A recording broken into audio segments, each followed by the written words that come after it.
LDF Mavelikkara മണ്ഡലം തെരഞ്ഞെടുപ്പ് convention ചാരുമൂട്ടിൽ നടത്തി. MS അരുൺകുമാറിന്റെ തെരഞ്ഞെടുപ്പ് കൺവെൻഷനാണ് നടത്തിയത്. 501 അംഗ കമ്മിറ്റിയെയും കൺവെൻഷൻ തിരഞ്ഞെടുത്തു.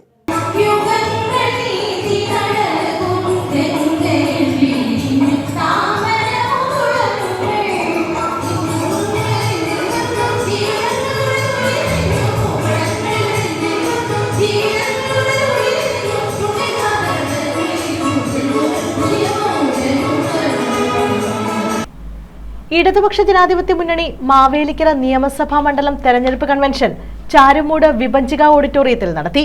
CPIM ജില്ലാ സെക്രട്ടറി R. നാസർ ഉദ്ഘാടനം ചെയ്തു. M. മുഹമ്മദ് അലി അധ്യക്ഷത വഹിച്ചു.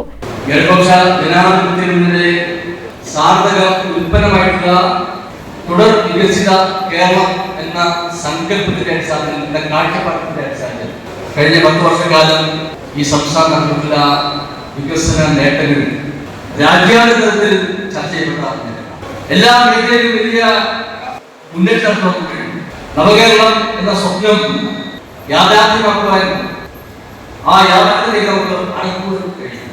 ജേക്കബ് ഉമ്മൻ സ്വാഗതം പറഞ്ഞു. CS Sujatha, G. Harishankar, K. Madhusoodanan, Murali Thazhakkara, G. Rajamma, Leela Abhilash, B. Binu, G. Ajayakumar, MD Sreekumar, Jacob Oommen, KS Ravi, N. Raveendran, J. Ashok Kumar, Binos Thomas Kannatt, Sadath Charummood, KC Daniel, Raju, Vinod Pela, Surendran Pallickal, Shaji, N. Zubair തുടങ്ങിയവർ പങ്കെടുത്തു. സ്ഥാനാർത്ഥി MS അരുൺകുമാർ കൺവെൻഷനെ അഭിവാദ്യം ചെയ്തു. കൺവെൻഷന് മുമ്പായി വിപ്ലവഗാനങ്ങളുടെ അവതരണവും നടത്തി. M. മുഹമ്മദ് അലി പ്രസിഡന്റും K. രാഘവൻ സെക്രട്ടറിയുമായി 501 അംഗ കമ്മിറ്റിയെ കൺവെൻഷൻ തെരഞ്ഞെടുത്തു. CS സുജാത, KS രവി എന്നിവരാണ് രക്ഷാധികാരികൾ.